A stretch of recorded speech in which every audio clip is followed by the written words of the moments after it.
Buen día, buenos días. Yo soy doctor de arquitecto. Durante los 10 últimos años he sido el director de vivienda del Ayuntamiento de Barcelona y ahora soy el director de proyectos de urbanismo en un nuevo departamento que se llama Departamento de Estrategia de Hábitat Urbano en el Ayuntamiento de Barcelona. Antes de empezar, quería hacer una reflexión pequeña.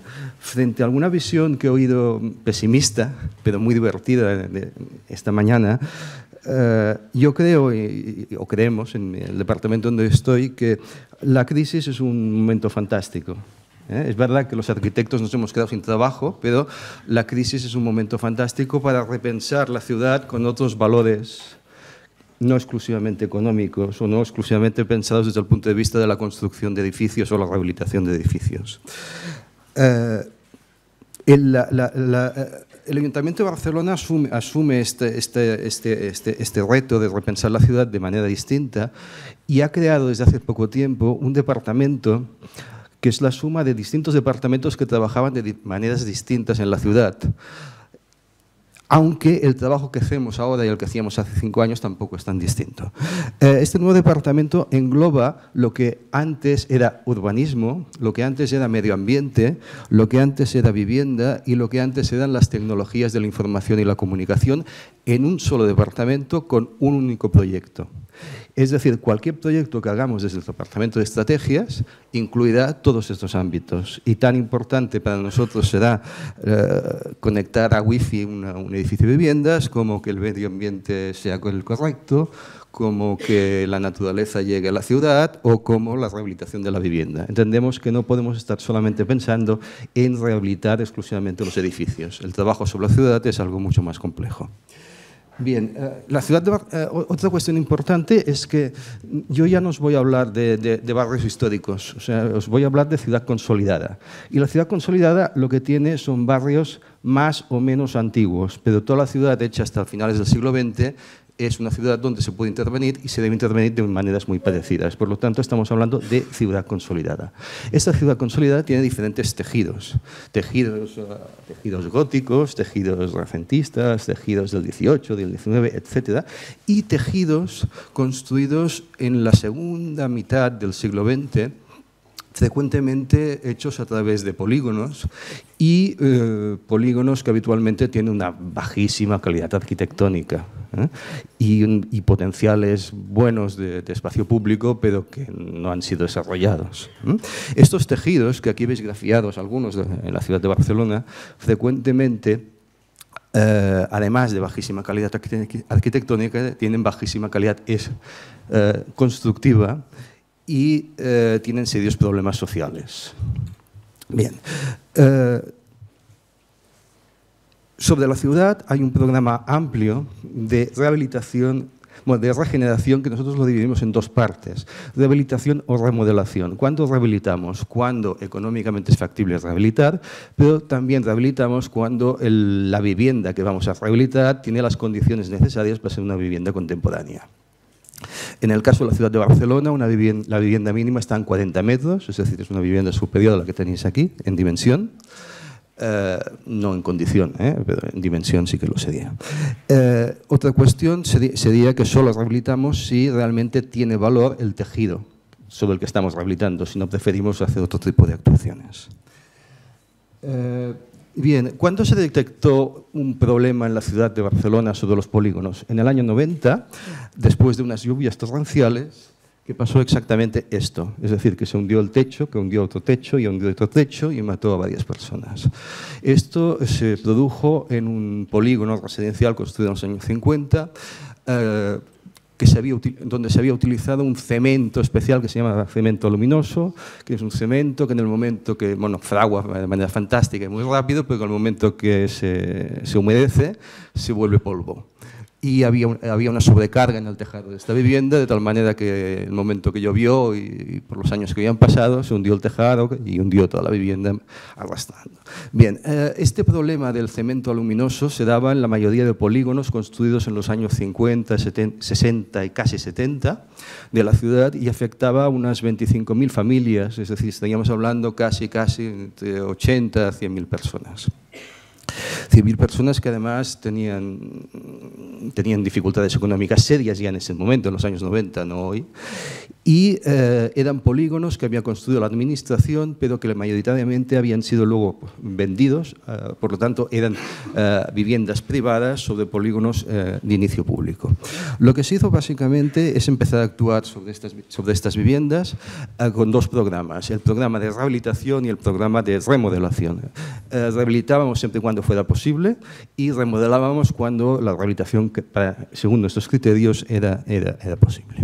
Vamos a ver como 4 ejemplos, 4 barrios distintos donde aplicamos medidas distintas. Pero el proceso es siempre el mismo. Yo me voy a alejar un poco del tipo de ayudas, del tipo de los informes técnicos. O sea, no voy a hablar de esto, voy a hablar del proceso conceptual de actuación sobre estos lugares. Bien, primero lo que necesitamos es un planeamiento específico que nos cuente qué es lo que vamos a hacer en el lugar. Esto es esencial. Este planeamiento irá acompañado de un convenio entre las administraciones actuantes y los vecinos. Segundo, iniciaremos un proceso de rehabilitación que tendrá varias fases de acuerdo con el proyecto específico que hagamos para cada barrio. Pero empezaríamos por una rehabilitación estructural o una rehabilitación de instalaciones, aislamientos, sobre el ruido en el interior de las viviendas, aplicaríamos medidas de sostenibilidad, actuaríamos con las fachadas, colocaríamos nuevos ascensores, o actuaríamos ya directamente en el interior de las viviendas. Podemos hacer cualquiera de estas actuaciones o la suma del global, depende un poco de la situación que nos encontramos. El tercero, que viene siempre es paralelo al segundo, sería un proceso de reurbanización del lugar, especialmente en calles, aparcamientos, infraestructuras, es decir, todo el cableado, pero también todos los sistemas de comunicación y información de la ciudad, y la creación de nuevos espacios urbanos. Espacios urbanos no es un espacio público, un espacio urbano es un espacio público que además forma parte de la red de la ciudad, o sea, tiene un valor específico. Y un cuarto punto sería la implantación de equipamientos en estos barrios, la construcción de escuelas, mercados, centros comerciales, ludotecas, etcétera, etcétera.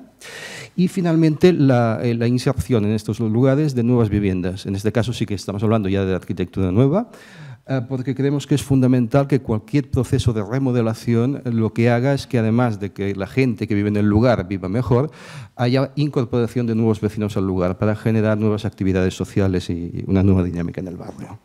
Bien, dentro de los procesos de rehabilitación, bueno, esta es una imagen cualquiera que podríamos encontrar en muchas ciudades, en Madrid seguro que la hay, este es el caso de Nou Barris en Barcelona.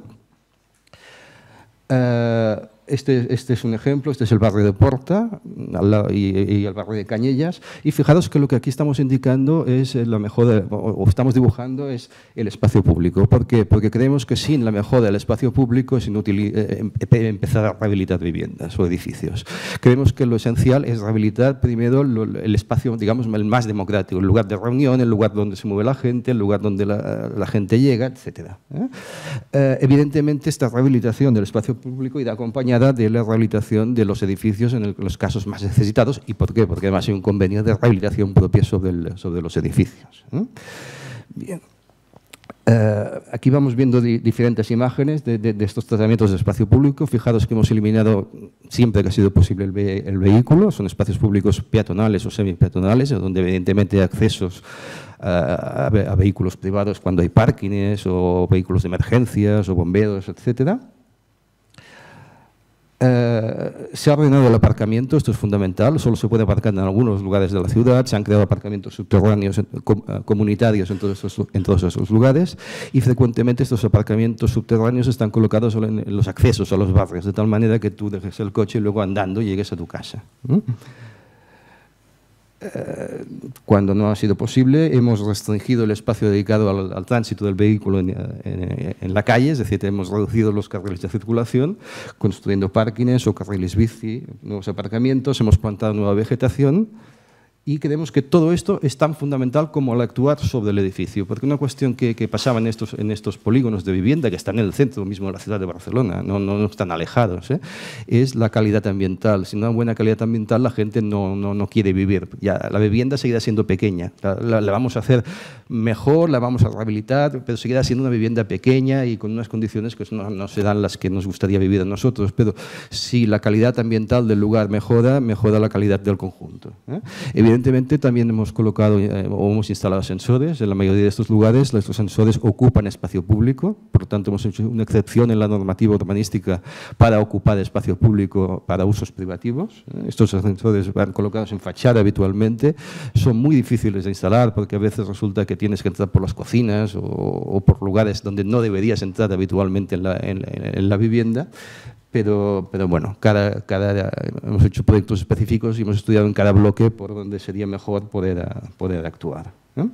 Y luego, sobre todo, hemos ido creando lugares de ocio o lugares de actividad que regeneren el barrio, desde unas simples pistas de petanca hasta un mercado, pero es importante la creación de lugares de actividad social en el barrio. No mejoramos un barrio por tener un edificio mejor. Esto que quede claro. O sea, la rehabilitación no quiere decir rehabilitar el edificio. Es algo más.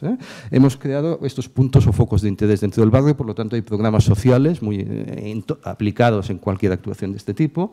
Y una cosa que aunque parezca muy tonta, o sea, si logramos que al final haya una pequeña tienda que venda comida o que haya un café que ponga mesas fuera y que la gente se tome un cortado fuera o una cerveza, hemos logrado el éxito. Porque eso quiere decir que el lugar ha pasado de ser un espacio pseudo marginal a un espacio bueno de la ciudad. Y esto es lo que está pasando en estos lugares donde hemos actuado, que con muy poco dinero se ha generado una actividad social sobre el lugar que lo hace un lugar atractivo para ir a vivir.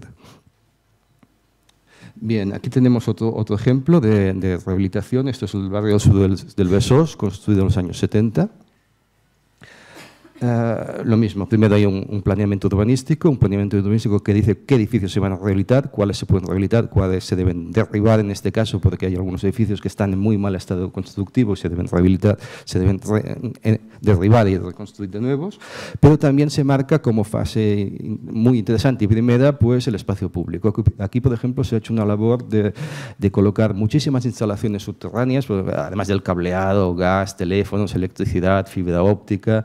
Hay un sistema de recogida de basura subterráneo, selectivo, se ha hecho llegar el tranvía, hay una nueva estación de metro, es decir, se ha acompañado de mucha actividad pública a la regeneración global del lugar. Luego, como ya os decía, la arquitectura es una arquitectura mala.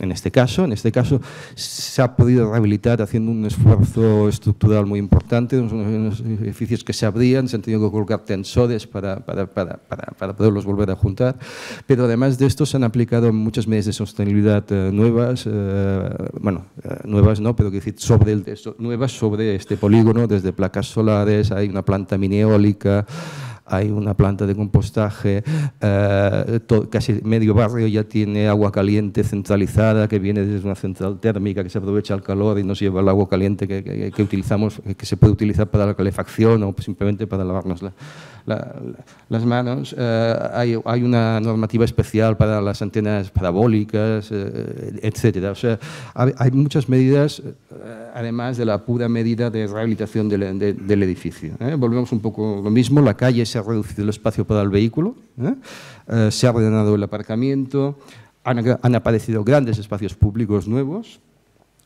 espacios públicos que no son muy costosos de construir, simplemente, o sea, es una pavimentación más o menos interesante, mobiliario urbano, plantación de vegetación y restricción del tráfico privado. Se han vuelto a generar lugares de interés, o sea, lugares de interés que a veces de encuentro vecinal, lugares de interés colocando equipamientos al lado de nuevas salidas del metro, prolongando, en este caso se va a prolongar simplemente una estación de metro, o sea, es muy fácil, o sea, 300 metros más de túnel de metro y una estación de metro. Se ha hecho llegar el tranvía a este lugar que conecta el metro con barrios más periféricos de la ciudad y con otras ciudades anexas a la ciudad de Barcelona. Este es un pequeño local comercial que ya existía en el barrio. Lo que se ha hecho es intentar un proceso a través de promoción económica, que haya nuevas tiendas o nuevos bares que ocupen este lugar que ya existía, y se han construido un par de equipamientos nuevos, que es una biblioteca y un centro de asistencia primaria, un centro médico. Bueno, algunos ejemplos. Aquí tenemos, esto es la incorporación de 3 bloques de viviendas para gente nueva, 2 bloques, y un bloque era para rehabilitados, para realojar a personas que estaban afectadas por el proceso de remodelación del barrio.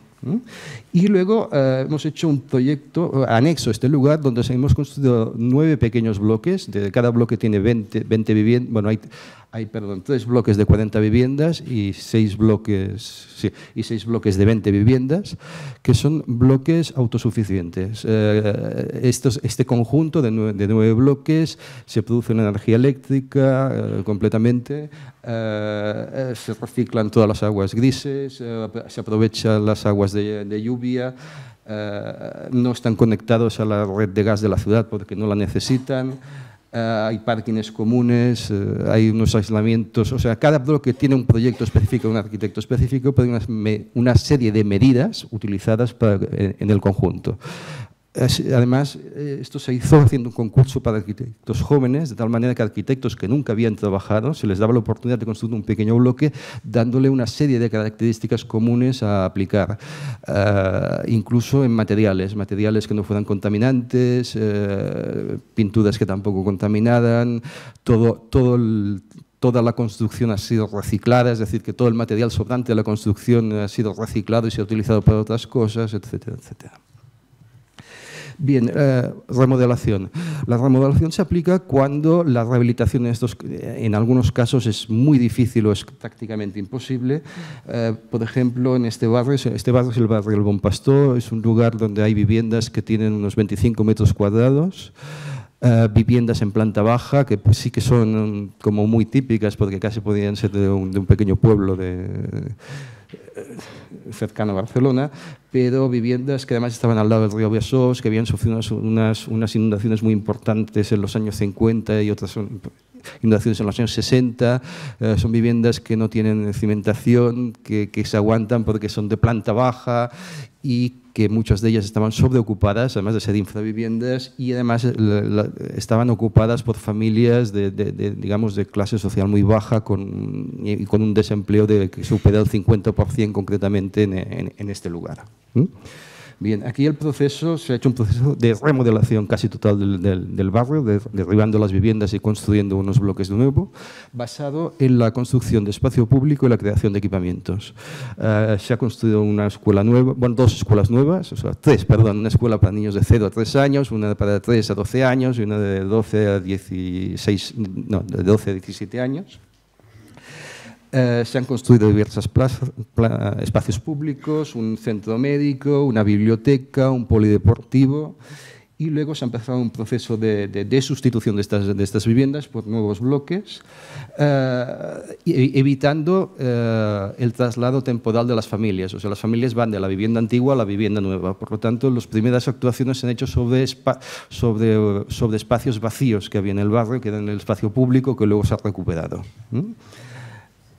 Bien, esto ha ido acompañado de un programa social muy importante que tenía este lema de repensar el Bon Pastor, porque es el barrio del Bon Pastor, y se ha implicado en los vecinos en la remodelación de todo el barrio. Pues a los arquitectos se les ha obligado, a ir a hablar con los vecinos, ustedes cómo quieren la casa, qué tipo de persianas quieren, qué colores les gustan en la vivienda, cómo deben ser estas viviendas, etcétera, etcétera. Y además se han buscado una serie de elementos comunes, como este proceso de remodelación va a ser largo, porque estamos calculando unos 10 años, que los primeros edificios y los últimos tengan similitudes, incluso compositivas, para que no haya ningún vecino que se sienta discriminado, decir, yo es que soy de la fase 4 y tendré unas viviendas mejores o peores. No, vamos a tener las mismas tipologías de viviendas. Además, se ha hecho un convenio con este barrio y otros barrios de otras ciudades europeas donde hay procesos similares, y se invita a vecinos de estos otros barrios a venir aquí. Se está haciendo debates sobre remodelación de tejidos, implantación de medidas sociales, coches, etcétera, etcétera. Bueno, aquí tenemos algunas imágenes de las áreas ya finalizadas. Por ejemplo, estas viviendas tienen un premio de arquitectura. Es frecuente que estas viviendas protegidas tengan premios de arquitectura nacionales. Concretamente, este edificio tiene el premio Endesa al edificio más sostenible, me parece que es de hace 3 años.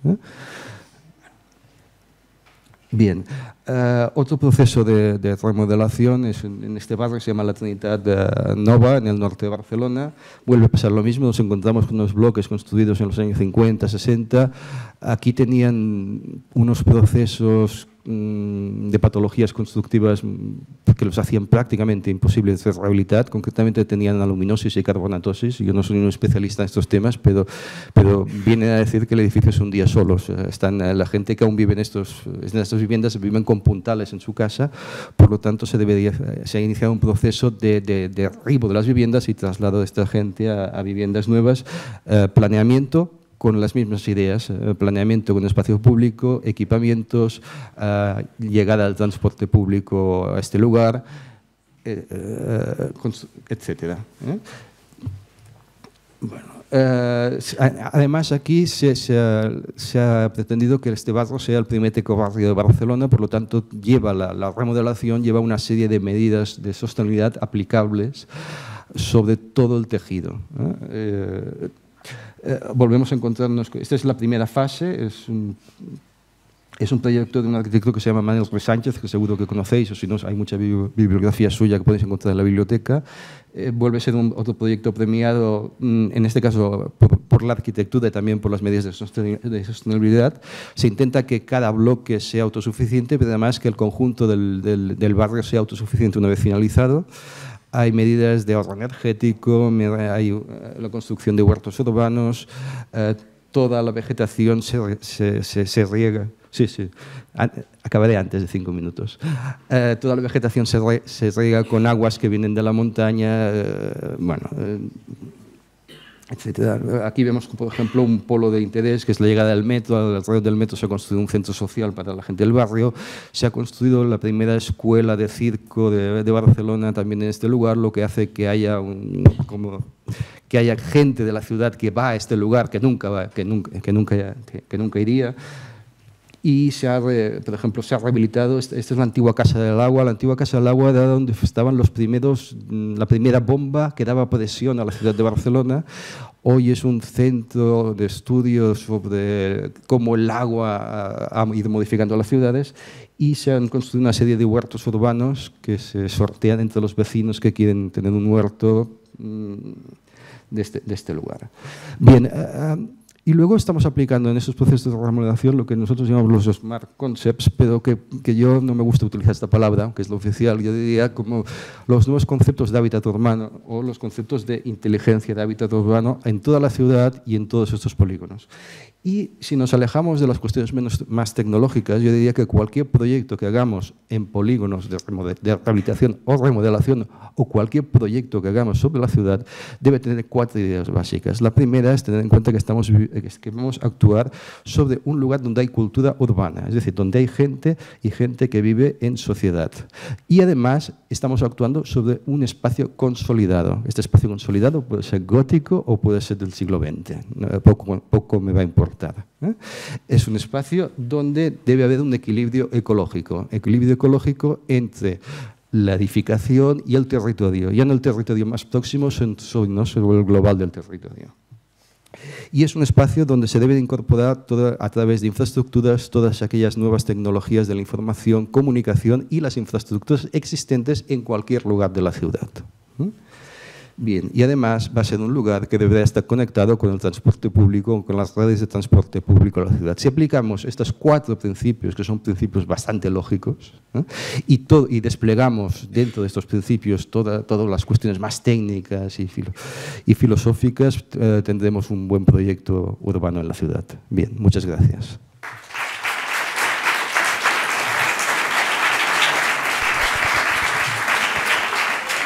Bueno, pasamos al turno de preguntas. Por aquí hay 1, 2, 3, Salvador 4. Pues empezamos por allí. Hola, lo que pasa que yo la pregunta la tenía para Juan del Sueño, que no sabe el nombre. Soy Lucía Martí de Q21 Arquitectura y llevamos desde hace tiempo trabajando con la Asociación de Vecinos de Puerto Chico, en Aluche, y quería saber, la pregunta era, ¿cuáles son las perspectivas de futuro para las áreas de rehabilitación integral, si se van a declarar más? Porque llevamos trabajando desde el 2008, justo antes de que empezara la crisis, con esta asociación de vecinos, y al principio contactamos con Gerencia de Urbanismo, que nos animó a que siguiéramos con el proyecto. El año pasado se solicitó por escrito en la Junta Municipal de Latina si se podía declarar zona de rehabilitación preferente esta colonia. El proyecto se presentó y bueno, y recientemente hemos intentado contactar con la MV. Entonces, como hemos recibido la callada por respuesta y como mucho una palmadita en la espalda diciendo que bien seguir adelante, pues quería saber qué puede una asociación de vecinos, nosotros somos del estudio de arquitectura que trabaja con ellos, hacer para llevar a cabo un proyecto de rehabilitación integral. Así es una colonia muy grande de 200 comunidades de vecinos y unas 4.000 o 5.000 viviendas.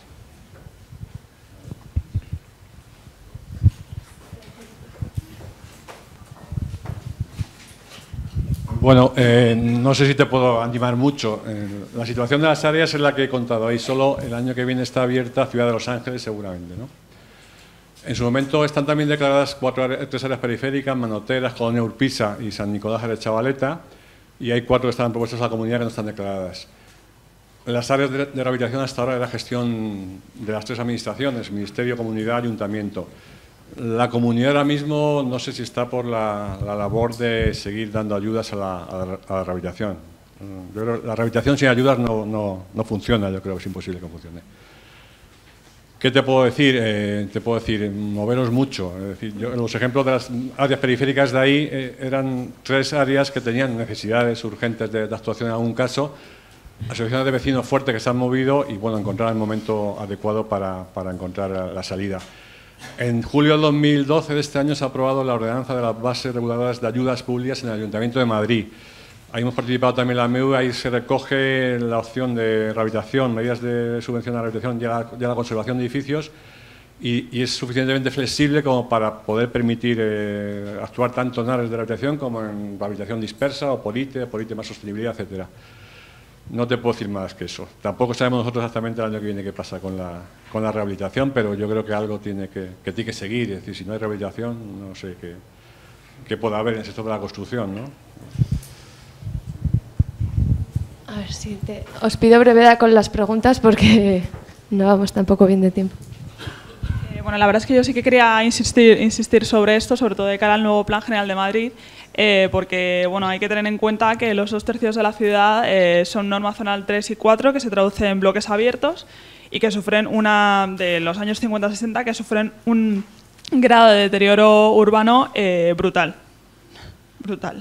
Entonces, que Madrid no es el casco histórico, que es fantástico y estupendo, sino que Madrid es muchísimo más.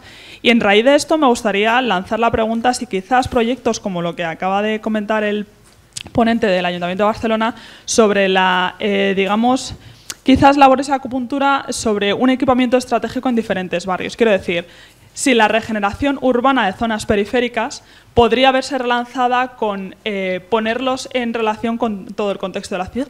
Es decir, equipamientos que sean únicos y que animen a la gente a ir a un barrio al que nunca habría ido de otra manera.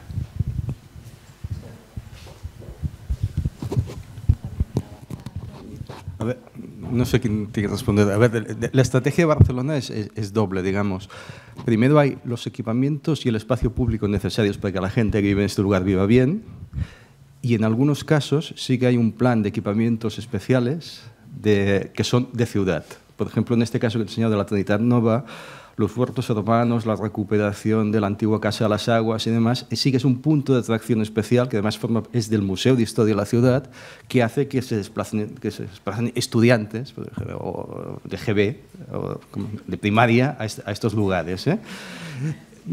Sí, o sea, pero no es una estrategia única. Digamos, primero equipamientos y espacios públicos para que la gente vea bien y luego, en algún caso, sí, algún equipamiento especial. Pero lo que es esencial es que ese lugar se integre a la red o los tejidos urbanos de la ciudad. Esto sí que es esencial. Hola, yo soy Carlos Verdaguer. Creo que nos conocemos, Jaume, de Barcelona, el Laboratorio Urbano. Yo quería completar un poco la información y me ha hecho mucha ilusión ver el ecobarrio de Trinitat Nova, en el que tanto esfuerzo hemos dedicado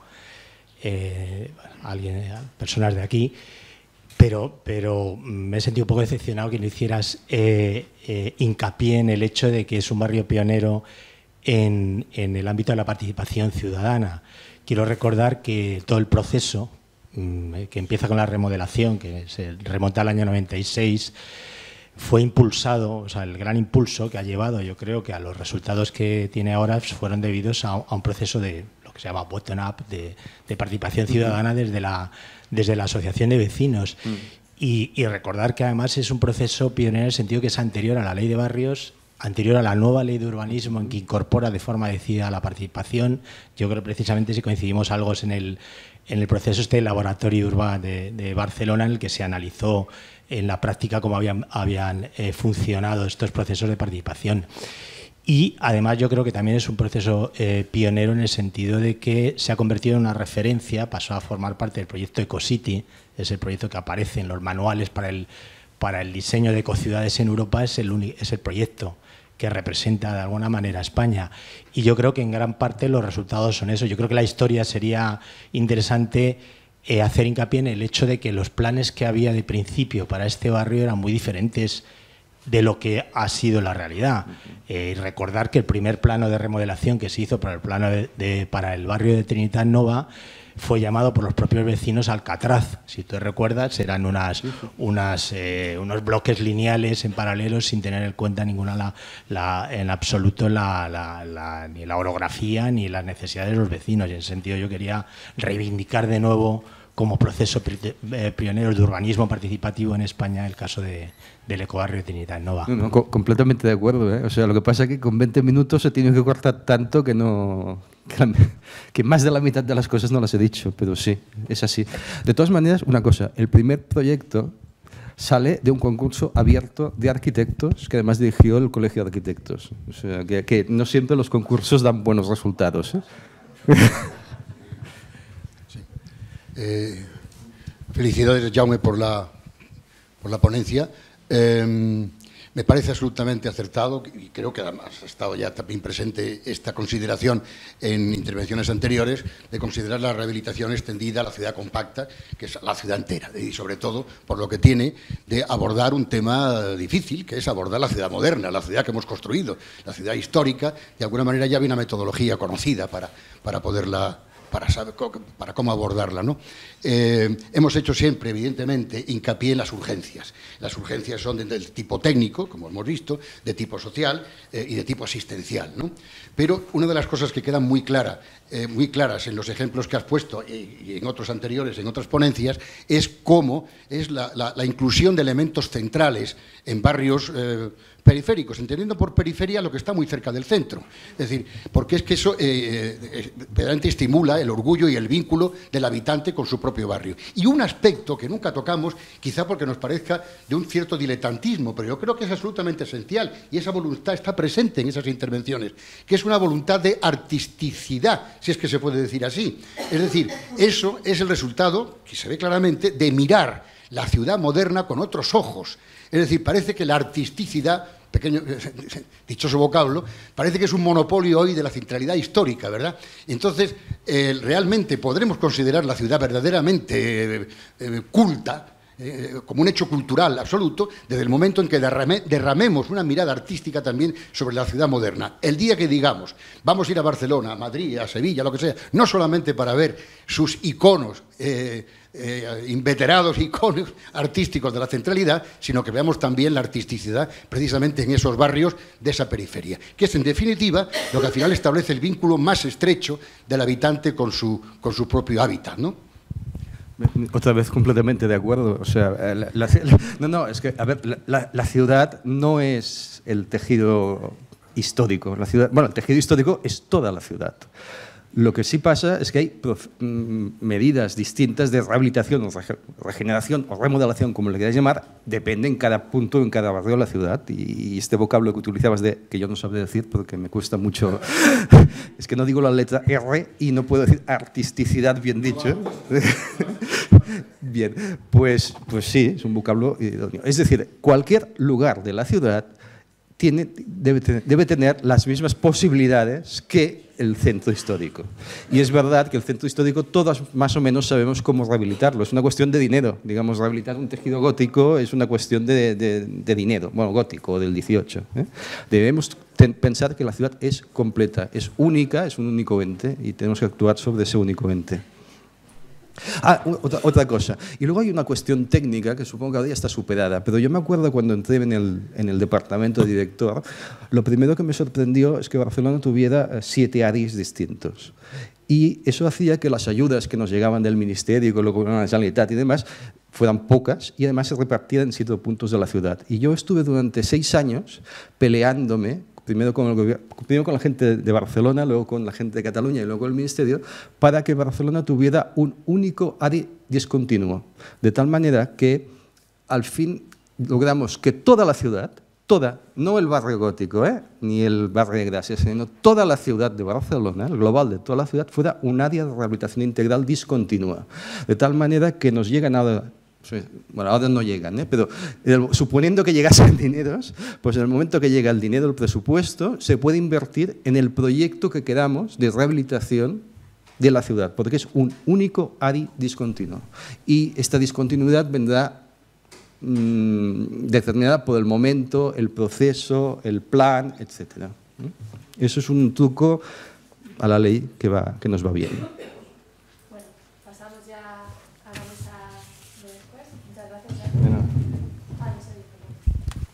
Pues eso, ya si queréis pasamos a la mesa de debate, que vamos muy justos de tiempo. Gracias, Jaume.